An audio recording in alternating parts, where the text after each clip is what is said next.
What's up guys, YST here and welcome back to another Raid Shadow Legends video. I hope everyone's keeping well. Today we're going to be doing like a 3-part series thrown all into one, where we're going to be focusing on Strategos Islin, the new fusion champion from the High Elves, and I'm going to be taking him into the Nightmare Clan Boss, and then I'm going to re-gear that entire team and then take it into the Ultra Nightmare, and then followed from that will be another re-gearing process, and then finally facing the Hydra Boss. Now, I feel like this is very important for a champion of this caliber because I really see the progression value coming out of him.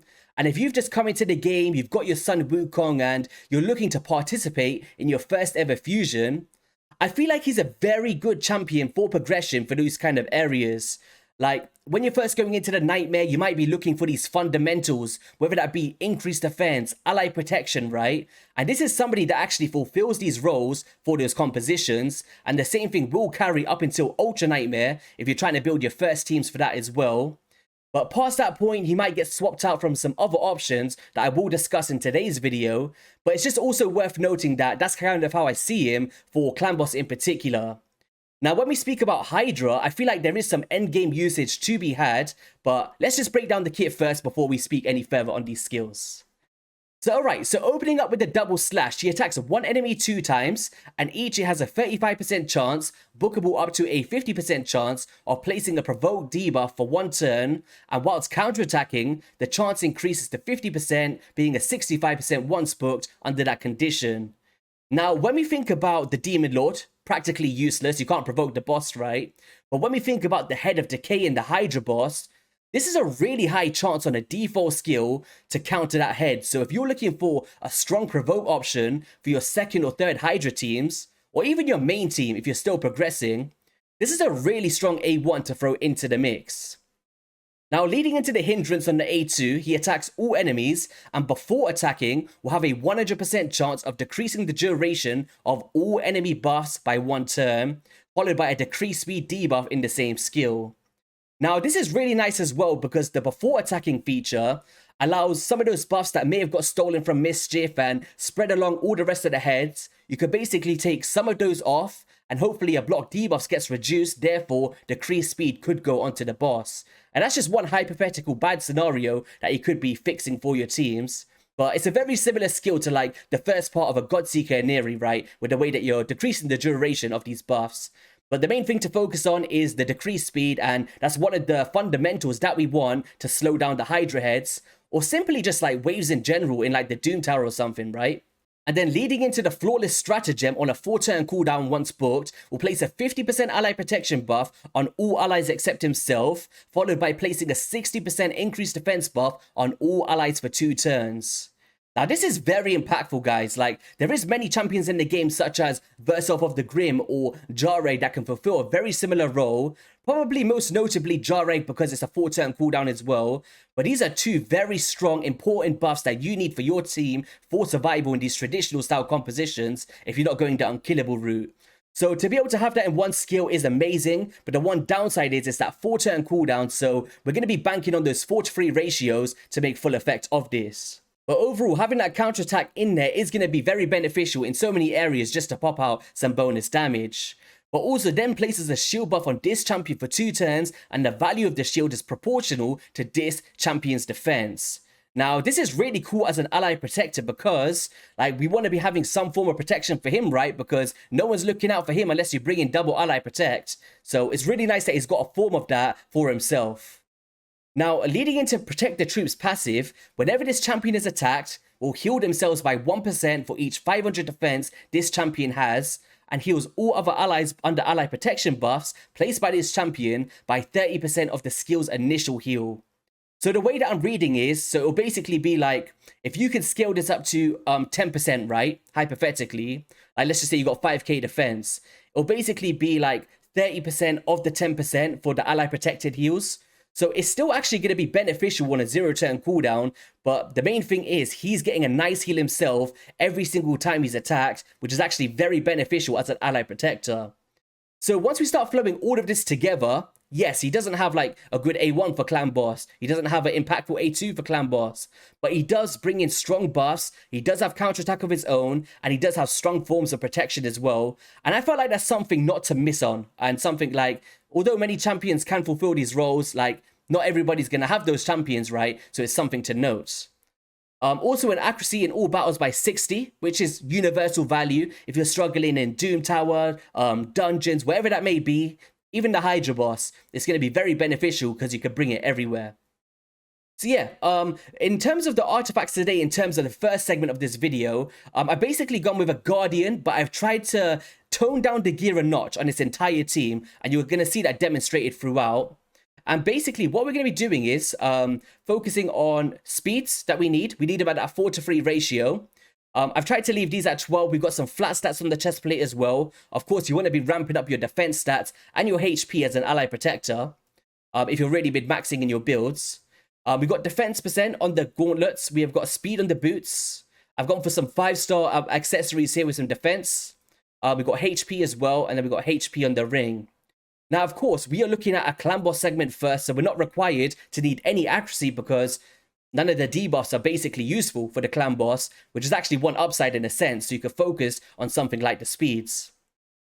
Masteries, we've gone for the offense tree heading down to the War Master, and then the defensive tree heading down to the Retribution and the Deterrence. Just to try and get some more counterattacks, although we will already have that, but for some other areas in the game, I might want to make use of this to get some bonus damage out.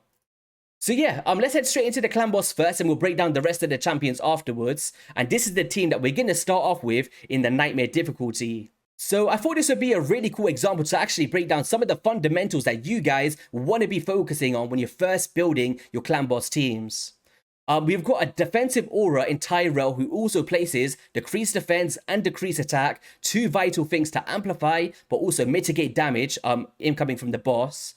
We've got Doom Priest to keep us affinity friendly because she basically cleanses a debuff every single turn to take off decreased speeds, decreased attacks, all those stun debuffs, so we're kind of kept in our cycle. We've also got a Cold Brawler, who's going to be our poisoner today. We've got a Deacon Armstrong, who I've taken off the time compression, which is the turn me to boost ability, so we can basically just focus on Leech, which is a debuff which allows you to move away from lifesteal gear, because it allows you to heal by 18% of the damage inflicted, and it does scale off your mastery procs, such as War Master. So we wanted to bring that in, and also a backup for the decreased defense to help out Tyrell, because he is on a 4-turn cooldown and we're going at such slow speeds. And then, of course, we have got the man of the match to be our ally protector to soak up everything for us. And then it's just going to be phenomenal over the course of the battle. In terms of the presets, basically we've gone for an opener here, or first priority, and then the rest is just going to be a decreased attack. We've got Doom Priest, who is going at 160. I'll show you the speeds here, but we'll break it down more in detail towards the end as well. We've got 177 speed on Tyrell, 169, so we're going very slow here, guys. Speeds that you guys should be able to reach. We've got a Cold Brawler. We've locked off the A2, just the poisons, at 172 speed. Deacon Armstrong at 175 speed. And then we've also got Islin at 240 speed, which is the 4-to-3 ratio. We're opening up with the Hindrance, but then with first priority, the Flawless Stratagem. And of course, you wouldn't have to build this exact team, so I'm just trying to showcase like the fundamentals, I guess, if I was first ever going to be building my Nightmare Clan Boss team. So let's go straight into this. So you see here, he's opening up there with the A3, or the A2, sorry. We've got the Leech allowing us to heal. We've got our Poison alive in full effect. We're then going to be cleansing debuffs with Doom Priest, also an increased attack as well. Decreased attack will be coming out from that A1 of Mr. Tyrell. Love Tyrell, he's one of the OGs. I believe he was one of my first ever champions that got me to Ultra Nightmare. Pretty cool. But you can see here he's soaking up all of that damage, right? We've got counterattack on the team. We have got increased defense. We've got ally protection. We've got all of the debuffs that we need in order to be effective. Like, all of these things combined are really going to add up and lead us to victory here. Now, it's not going to be a wonky team. That's not the core focus of what I'm trying to do here. I'm trying to show that with decent gear and just a basic speed tune, you'll be able to kind of reach these things that you might not have thought was possible by simply implementing so much protection into the team. And of course, if you start bringing in ally attack, counter-attacks, you're going to see a lot more returns from what you're seeing today. But yeah, counter-attacks are pretty decent as well. He's coming through. That shield is looking very substantial, right? For his own protection. But yeah, guys, on that note, I'll let you enjoy the rest of this run. I'll see you towards the end for the final damage and basically speak about how much of an impact he actually had on this composition.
So there we have it, guys, 31.92 million, well above that 2 key threshold to be able to do on a consistent basis. And you can see a Cold Brawler MVP with those poison debuffs isn't actually surprising me in his damage output, and that comes down to his counterattack really ramping up those attacks over the course of the battle, and all of those heals as well, almost 1.4 million for himself and throughout the team with his passive skill. Deacon Armstrong also allowing us to heal by 18% of the damage inflicted, and those drop defenses coming out as well. Doom Priest cleansing everything off, keeping us affinity friendly, and then Tyrell placing those decreased attacks and that decreased defense with defensive aura. And this is where I said, like, he kind of unlocks the clan boss for players, right? He's a progression champion. If you're trying to build your first teams, you're coming into the game, and you don't really have anyone else to fulfill these roles, Islin could be somebody to consider if that's what you're really looking for. But let's just take off this now. So let's talk about the champions. Now, one thing I did want to note as well, that Guardian is something that you can farm from the Griffin, one of the Doom Tower bosses, and the wearer absorbs 10% of all damage dealt to allied champions and heals by 10% every single turn. And I feel like this is a very strong thing that I personally like to build on all of my ally protectors, but you could simply go something like Stalwart as well to mitigate AoE damage or whatever your preference is, but I've always been a huge advocate for Guardian. In terms of a Cold Brawler, we have gone for that Stalwart build just to kind of demonstrate it, which does 30% of damage taken from AoE attacks. And this is going to be great over the course of the battle. And you can see that I've taken off the lifesteal gear, guys. I've taken everybody out of it. You've seen how he was healing purely by the passive and also the heals of Doom Priest and that Leech debuff. Overall stats on him, we've gone for high HP, high defense, a 172 speed, decent crit rate and crit damage, and enough accuracy to place our debuffs. All of these champions are fully booked as well, by the way, guys. Going down to the War Master, of course. Let me move myself out of the way. Boom. And then we've also gotten the support tree just to try and extend his poisons as long as possible. So pretty basic but effective build here. A Deacon Armstrong, once again, no lifesteal. We've got a bit of perception in there. Try to tone it down as much as possible. But we've got a 175 speed, 100% crit rate, 174% crit damage, a HP and defense on the high side, and just trying to survive as long as possible. A Mastery, same kind of deal, heading down to War Master and that support tree. A Tyrell, another kind of like just random gear, like stats over sets, right? We've gone for 177 speed, high defense, of course, because he's a defensive-based champion, and we want to be getting some damage. Accuracy on the high side, but of course, just tone it down to your will. I just really struggled to get the gear that slow without getting some good substats on my gear. Yeah, that's pretty much it, and a bit of damage where we can get it. Mastery is a little bit different. We're going for the defensive route, trying to get some counterattacks for those decreased attack debuffs, right? We want to keep that up as much as possible from this A1 skill. Doom Priest all comes down to this passive with the bolster, which can remove a random debuff from the start of each champion's turn. We've decided to go with a toxic set, just trying to show some different sets today, which has a chance of placing a lower variation of a poison debuff to coincide with Mr. Occult Brawler himself. And we've got a 169 speed, so slowest of the bunch, high sustainability, decent attack, as much crit rate and crit damage as I could get, and no accuracy needed for this champion. Masteries, same kind of deal. War Master, defensive tree, trying to get counterattacks where we can. It's going to be valuable for your mastery procs. And then once again, just to like kind of touch on the stats of him, if you're looking like it's a bit intensive, remember that he's a defensive-based champion, 1.5k base. Like, we need high HP. I tried to tone it down as an ally protector as much as I could for you guys, whilst also reaching the speed thresholds. So yeah, good Nightmare team. Hopefully you guys enjoyed that. I'm going to do a whole rebuilding session now, and then we're going to go into Ultra Nightmare with a completely different team. Let's do it. Alright guys, so it's now the day afterwards because I might have underestimated how long it was going to take to make a double Clan Boss video with two separate teams. So I was up last night for like 3 to 4 hours trying to come up with the most optimal teams to showcase. And I felt like this was the one that I enjoyed the most. So this is the one that we're going to be sticking with. And it's going to be Newt in the lead position, coming through with that Blessed Bash, but also placing the Weaken and the Decrease attack. And he was a fusion champion, right? So pretty cool to showcase him. We've got Mithrala Lifebane, primarily for the increased attack and also the poison debuffs, and working as our cleanser, with the strengthen and the shields as well for some extra forms of protection after the stun.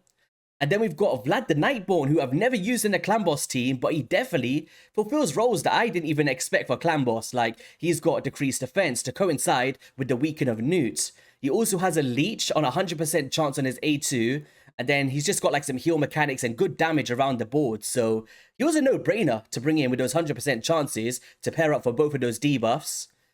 We've then got Islin, of course, to be our ally protector and increased defense option to coincide with Skull Crusher, who's going to be counter-attacking for us, and they're going to be protecting each other in the ways that the ally protection is going to work, right? But also, one thing to note is, the way that I've tuned it is, after turn count 9, Islin is going to be going on his 4-to-3 ratio after Skull Crusher, and in a traditional team without an extender, he might be missing out on a counterattack phase. But in this instance, because he's going afterwards, he's placing the own counterattack on himself, right? And I thought that was a really cool synergy to touch up on. Now, just for some comparisons, like, I was actually like having a look in here. So if we go into some buffs, we'll go into increased defense and ally protection in the same skill, right? Because that's what we're looking for. And I don't currently have a lot that can fulfill this role. Like, we've got a Tyrant Ixlamore, who can do increased defense, ally protection on a 3-turn cooldown. And he's also got some burns and some heal mechanics for himself. So he's a really good one to bring into the mix with a quirky passive for damage reduction. And then we've got Jarek, who's most notably probably resonating the most with the Fusion Champion because he's got the ally protection and the increased defense on a 4-turn cooldown. But the difference is he doesn't really have any forms of protection for himself, right? Whereas Islin, the new Fusion, has that big shield, he's got those heal mechanics and is very powerful. But Jarek comes through with a decreased attack, which is definitely very optimal for a default skill. So there's the pros and cons for both, I guess, for the same ratio.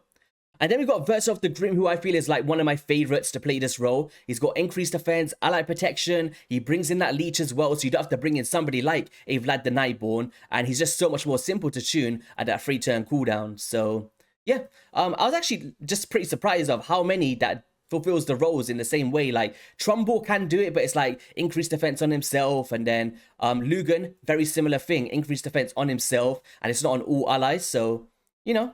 Just thought I'd touch up on that whilst we're here. So yeah, in terms of the team itself, we've got Newt going at 192 speed. You guys can see the presets for it as well. And it is a full auto composition. So pretty achievable speeds once again, right? We've got Mithrala Lifebane going at 194 speed, being our cleanser champion. And these are the presets here and some decent accuracy around the board. Vlad the Nightborn, we've got a 193 speed, and he's basically going just a little bit before our Newt here, because we do want to place that drop defense, and then we also want the leech to be active, as Newt is going to be playing our stun target in his team.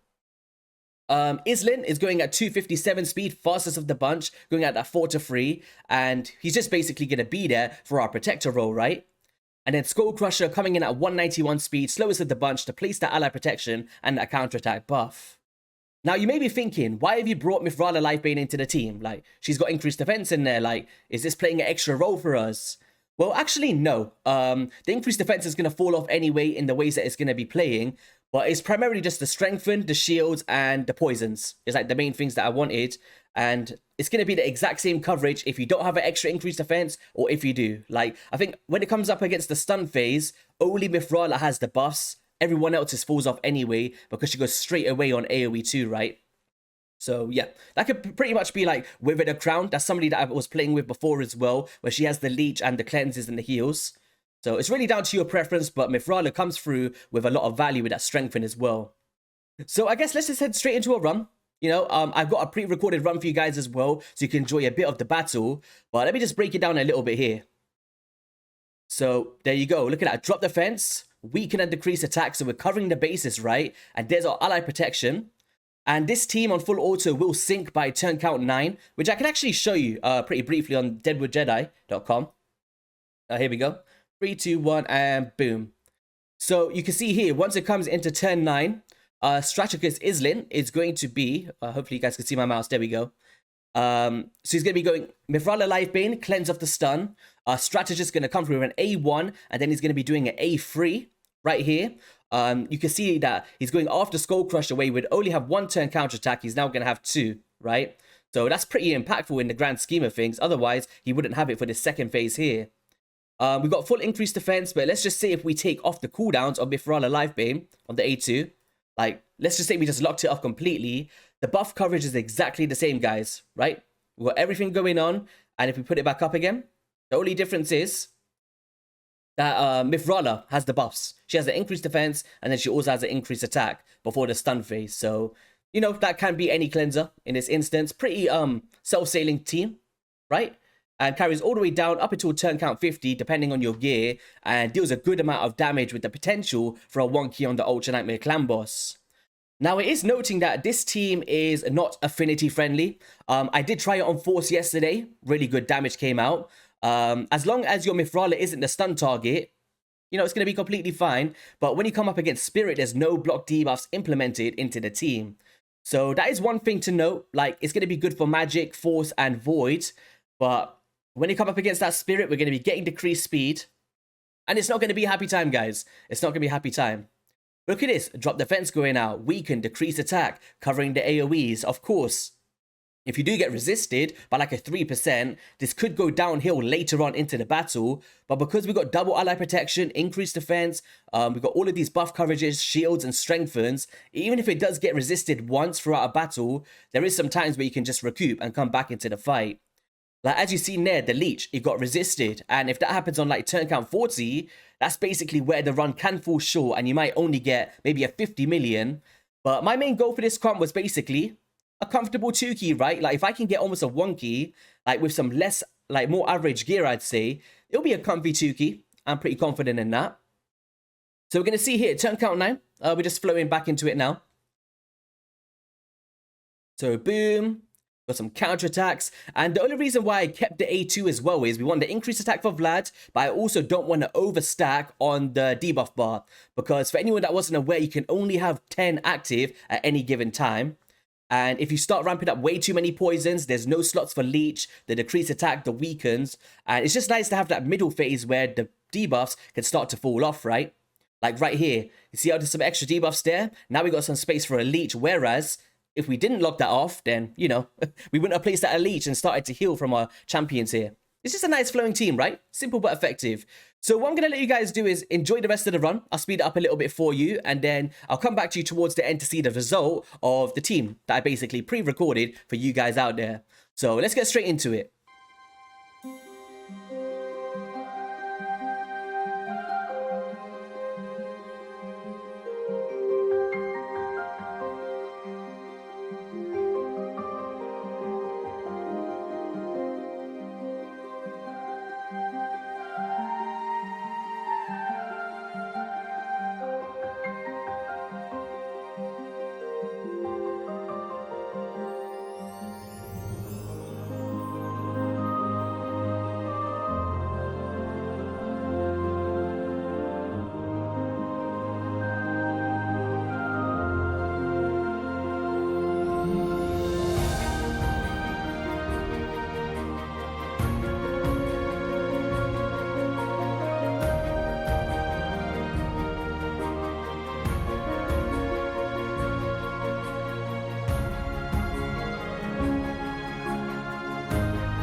So there we have it, guys. 66.27 million damage dealt with a team like this, going at a 1-to-1 ratio with one exception of a 4-to-3 champion in Islin. Now, if you start to implement maybe a triple 4-to-3 team, right, with some multiple champions that have 4-turn cooldowns, and just being able to pump out the damage more consistently, that could be really effective, right? Like, I didn't even put Newt in a reflex build. Like, imagine if I did that. I'll show you what I did. I actually took it off for players that may not have that role, and I also wanted to keep the decreased attack consistent on that AoE 1 phase, because if you're prioritizing the Blessed Bash and then you don't get it up, your run can fall short unless you've got another decreased attack option throughout your team, such as maybe like, I don't know, maybe like a Tyrell or whoever that may be. You know, unless you've got that covered, you're going to need him to place those debuffs on time. But really impressive, right? Like 26 million coming out from Newt without reflex actually pretty surprised me. Mifrala, 18 million, amazing damage dealer. Almost 10 million on Vlad, and then 7.9 million on Islin. Pretty good for an ally protector, not doing any debuffs, right? And then a Skull Crusher with almost 4 million damage. Now, if I just had a bit of extra maybe blessings in here, higher star blessings, this would have been like a nice little wonky, right? Would have been a wonky. But there's many ways that you could change this to your advantage. So if we head straight back into the team, guys, I'm just going to do a couple quick battles. Let's see how it's going to do, you know, just like this. I did around 20 runs yesterday. There we go, 56 million on this run. And the RNG of that will basically be, because I sat there and watched the runs as well. And sometimes it goes like 68, 66, 55, 60. There we go, 62.73. A bit more closer to what we've seen today, right, in that run. We'll try one more. Let's see if we can get the highest score. There's 63 million. So this is basically the average around that one in the build that I've got today. But of course, once again, guys, if you can optimize and get multiple 4-to-3 champions, more attacks in the mix, or whatever that may be, will be a really cool team. So let's head straight into the champions now. Let's talk about how I built them.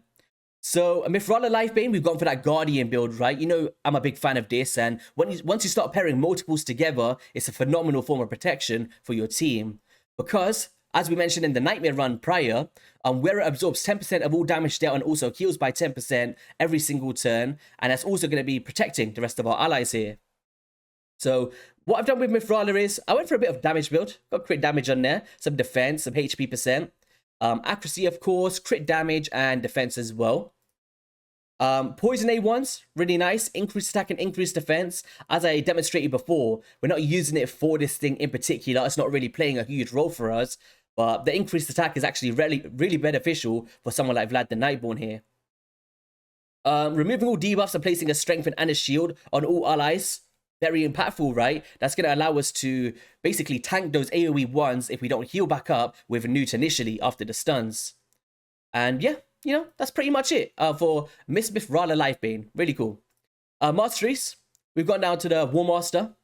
And then we've gone the defensive tree, Retribution and Deterrence for those counterattacks. Maybe get some more poisons out, right?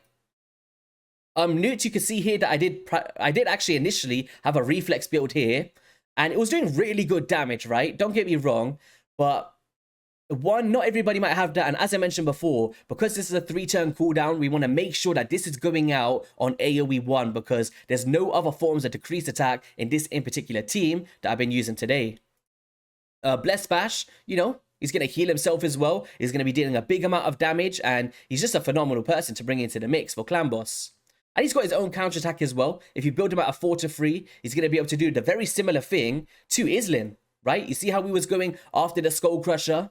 You could pretty much have Newt go after the Skull Crusher as well. And because he puts that on himself, like, he's going to be completely fine in covering that basis there, right? But you're going to need like a double ally protector unless it falls off, for instance.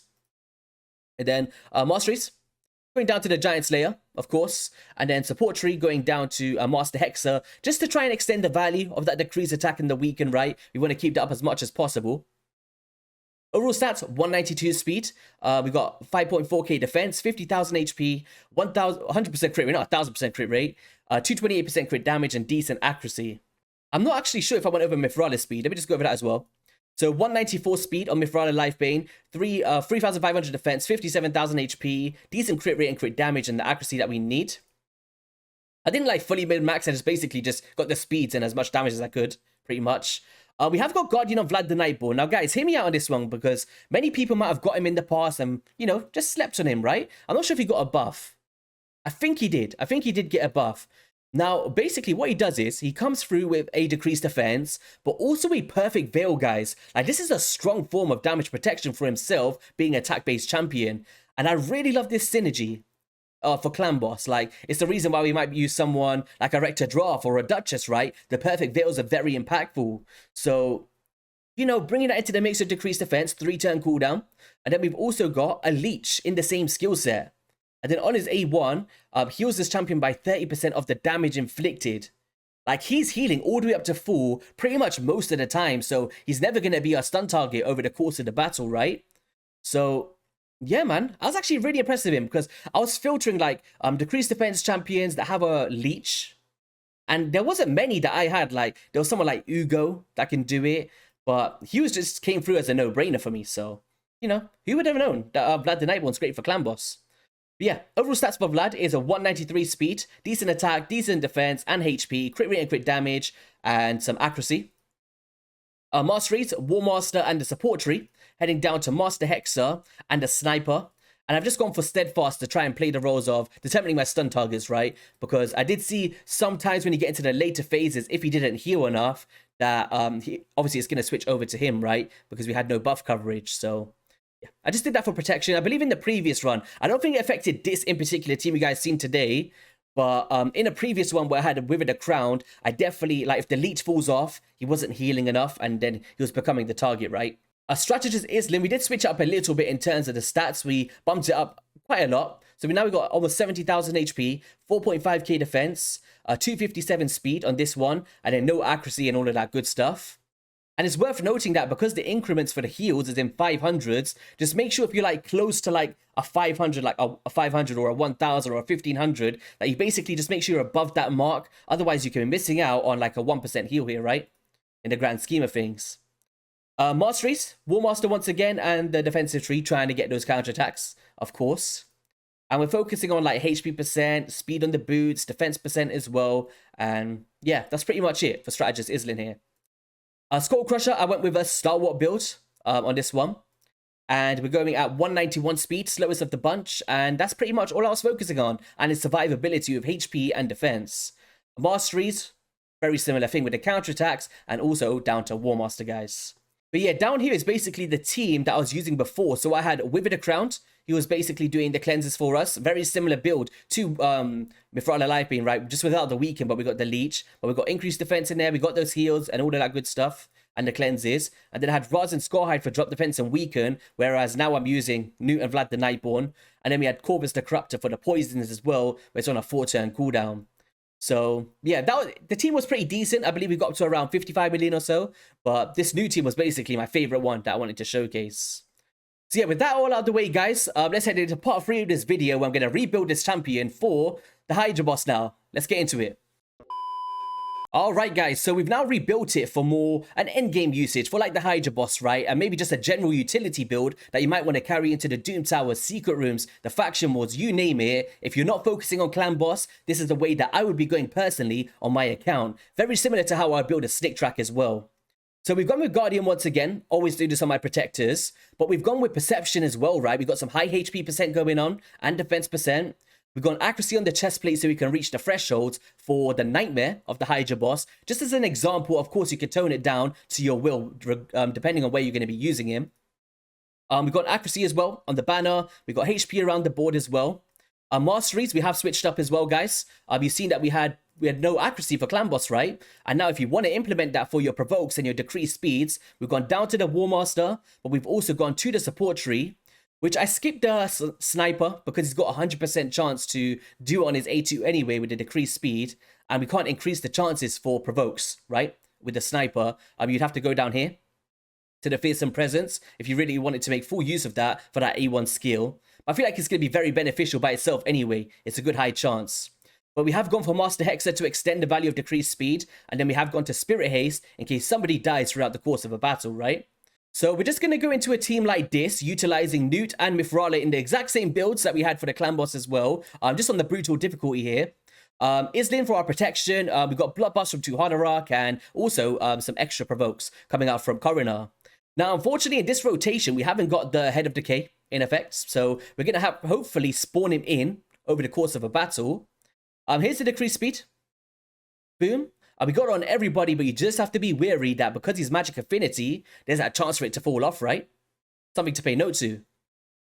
Now, once we start to bring in the counterattack buffs of this champion, you're going to see that Mischief is going to want to go for him because that's basically what he's going to be going for, the person with the most buffs, right? So we're not going to enable it on Newt at the moment. Let's see what we can do here. Just to demonstrate it a little bit, right? Let's see if we can get it on. We need to Hanorok to go first, though, just to cleanse that true fear off. There we go. Let's get some increased speeds going. We're now going to place the ally protection, and we should be able to heal now, according to the amount of damage that we receive, right?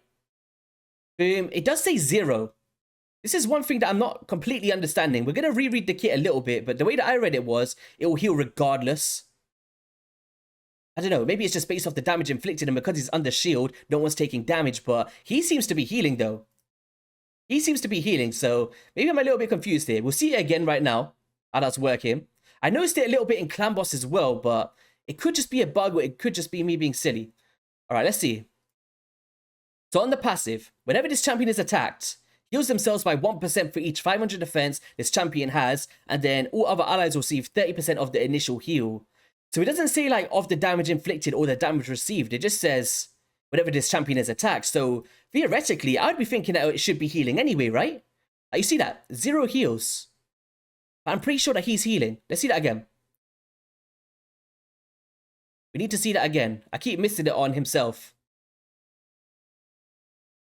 Because the way that I was reading it is, he's pretty much like, see that he's healing by 9,000. So we got a 400 heal there. But that's because he went below the shield threshold, right? So maybe it is working in that way. All right, guys. So we've now got the Head of Decay in the mix. We did just provoke him, but I'm going to do it one more time so you guys can catch it as well. I want to see the consistency.